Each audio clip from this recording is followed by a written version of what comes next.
Olá pessoal, aqui é o Velgas, hoje é dia 11 de outubro de 2025.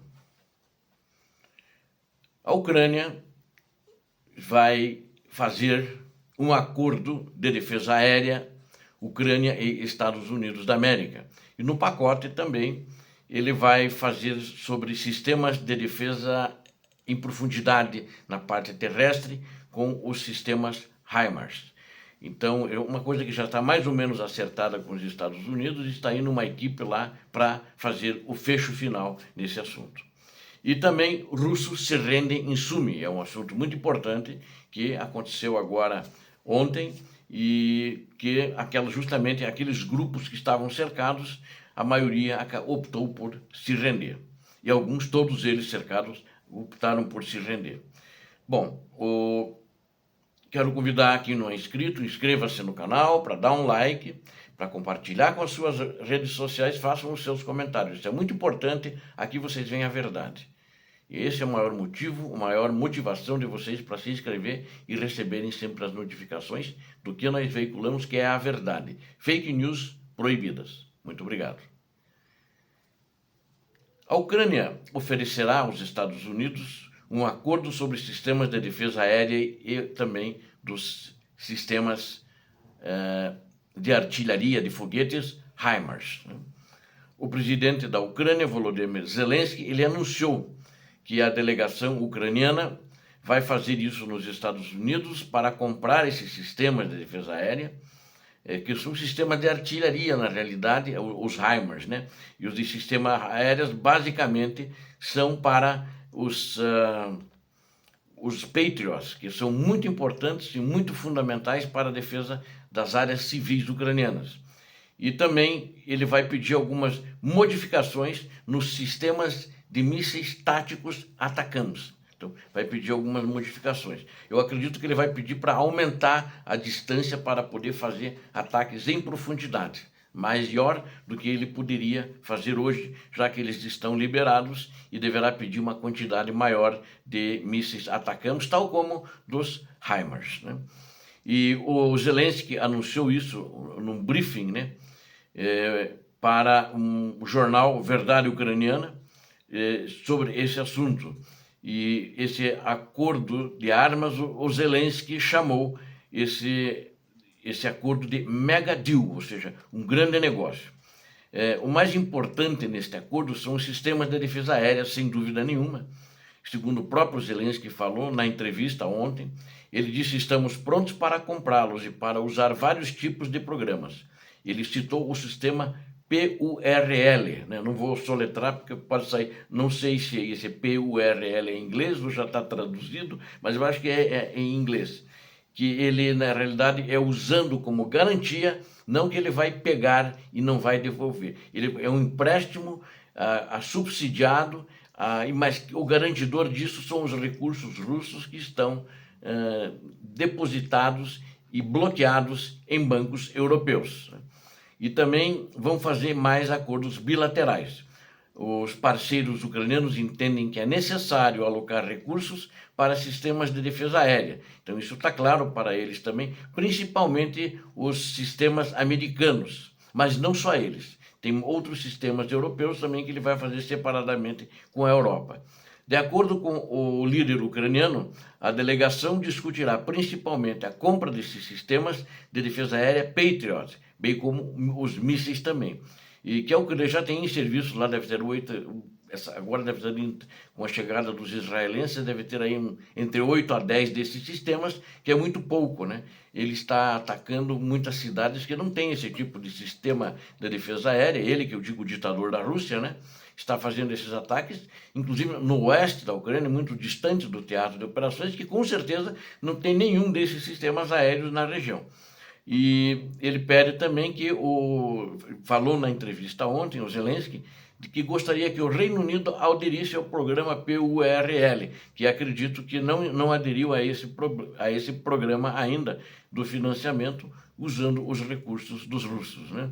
Dos invasores criminosos, né? Que eles teriam mais é que usar o recurso inteiro não como garantia, mas de fato usá-lo e gastá-lo em coisas que precisam para defender a Ucrânia e, quem sabe, até para a reconstrução da Ucrânia, embora que o valor que eles têm lá de 300 bilhões de dólares não dá para a reconstrução da Ucrânia. Na minha avaliação, a reconstrução da Ucrânia vai na casa de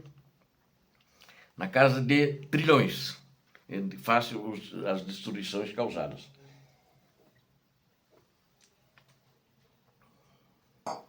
O Zelensky também acrescentou que as forças de defesa da Ucrânia precisam de armas não apenas para a defesa, mas também para ataques de longo alcance. E entre elas estão HIMARS, ATACMS e Tomahawk. Ou seja, o Tomahawk vai ser discutido nesse pacote também nos Estados Unidos da América e provavelmente após isso, já em seguida eles vão começar a mandar os mísseis, parte dos mísseis que eles têm, né? Enquanto isso, em Sumy, onde encontravam-se cercados, os russos se rendem naquela região. A rendição é a única saída, disseram eles. Eles quem? Os russos. Estamos morrendo de fome há dias. E eles aí então se renderam na região de Sumy. As tropas russas que lutam em Sumy estão em uma situação muito difícil.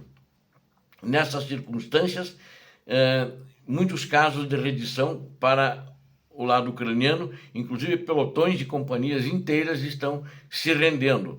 E a situação difícil dele é reconhecida, inclusive, pelos blogueiros, pelos canais russos que cobrem a guerra, né? Isso aconteceu principalmente os que estavam cercados na região de Volfino e Oleksiivka, não dentro das vilas, que as vilas já tinham sido... Eles tinham sido expulsos já das vilas pelos ucranianos, e a Ucrânia já tinha feito a limpeza lá, mas eles estavam fora, na região mais da fronteira, inclusive alguns já dentro da própria Rússia, na linha de fronteira. Às vezes é difícil de saber onde é um país, onde é outro, num caso de uma guerra assim, então eles acabaram se rendendo, né? Os canais Z relataram, o Z que eu digo da Rússia, relataram inclusive contra-ataques das Forças Armadas Ucranianas ali em Bessalouka, Kondratovka, Unakovka, Oleksiivka e Novi Put. Nessa região, os ucranianos atacaram os russos e isso ajudou a abalar eles que já estavam com pouca munição e acabaram de se entregar, não poderiam resistir por muito tempo. Tinha também o regimento de número 22 de fuzileiros motorizados, né, na região de Yunakovka. Esses ainda não se entregaram, mas estão sem água, comida há 8 dias e a munição escassa. Tem soldados que só têm um pente de munição, né? Então o problema é grande, mas eles ainda não se entregaram e os próprios blogueiros russos acham que eles vão acabar se entregando. Essa escassez de munição é uma coisa muito grave, quer dizer, a comida também é grave, né? Se uma pessoa fica 3 dias sem comer nada e sem água também, que eles estão com esse problema também, ela já começa a ter problemas de saúde muito sérios. E estão dizendo que eles estão há 10 dias sem comida. Nesse caso, a rendição é considerada a única opção para as tropas russas aqui. Imagino que, pelo que estavam falando os ucranianos, essa semana ainda... antes do final de semana, eles iriam se render. Eles estão considerando isso, inclusive, né? Porque é a única opção ali. Tudo isso causado por drones ucranianos, que não deixam, já avistam de longe os reforços que vêm salvá-los e eles são abatidos já numa zona da morte, que a Ucrânia fez para esses reforços, e eles não conseguem chegar, com artilharia de longo alcance e com drones também. A principal razão que os drones ucranianos têm controle total sobre as comunicações terrestres dos russos, então, inclusive, né? Razão pela qual os russos são forçados a coletar água da chuva. Começou agora a época de chuvas, então eles estão bebendo água da chuva. Você vê que a situação como é que ficou. Tem um correspondente militar russo, ele refutou as alegações da mídia russa de que Yunakovka está sob controle total das Forças Armadas Russas. Os caras perderam lá no Kremlin a noção de realidade, né? Inclusive sobre o seu pessoal, das péssimas condições, né? Eles publicam mentiras, né? Mentiras. E alguns blogueiros também afirmam que o comando militar russo na área de Yanukovka é composto por oficiais jovens, novos, sem experiência em combate. e que não estão dando tudo de si na linha de frente, né? Eles não têm experiência para isso. E normalmente eles estão ficando a 20 quilômetros ali da linha de contato onde estão os soldados e se recusam a evacuar soldados, feridos e mortos.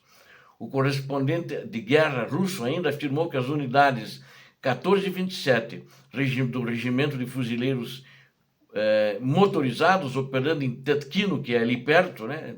Acho que é em curso já, Tetkino, estavam se reunindo em preparação para uma ofensiva Ryzhouka, provavelmente em conjunto com unidades da 2ª Brigada das Forças Especiais.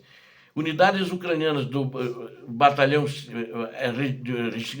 do Regimento de 56 aerotransportado estão operando nas áreas de fronteira dessa região de Sumy e junto com a Rússia e Kursk ali, né?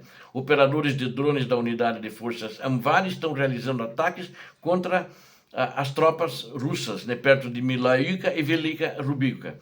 Unidades russas estacionadas na região de Sumy estão enfrentando um aumento repentino das deserções. Então, face a esses problemas de beber água de chuva, não ter comida e também ter muito pouca munição, tem uns têm um pente de munição, muito poucos têm 2 pentes, eles estão desertando em massa, indo para o lado dos ucranianos e pedindo para se entregar. E a Ucrânia está aceitando a rendição desses soldados. Pelo menos 1/3 dos soldados da maioria das companhias, das unidades russas, já abandonaram seus postos em meio a perdas devastadoras que os russos tiveram na região ali. E tudo indica que o comando russo está com dificuldades para preencher com unidades de assalto ali, devido à alta taxa de deserção nas formações de reserva, inclusive. A reserva, que está à retaguarda, a maioria dos soldados também dizem que entre 30% a 40% estão desertando. Cada companhia teria perdido um número grande de soldados que fugiram de suas posições. Vale lembrar aqui que a Rússia pretendia, né, abrir a nova linha de frente na região de Sumy na primavera, tomando várias aldeias em maio e junho e chegou a perder todas elas depois. Sendo esse esforço russo frustrado pelas tropas ucranianas que saíram na ofensiva contra os russos. Muito obrigado a vocês que assistiram a este vídeo. Eu conto com vocês. Inscrevam-se no canal, deem um like, compartilhem esse vídeo, que é muito importante. Recomendem, deem um like e inscrevam-se, porque aqui vocês viram a verdade. Não esqueçam de fazer seus comentários, que são sempre muito bem-vindos. Deus abençoe a todos vocês, Deus abençoe a Ucrânia, Deus abençoe o Brasil. Paz e bem, paz para toda a humanidade.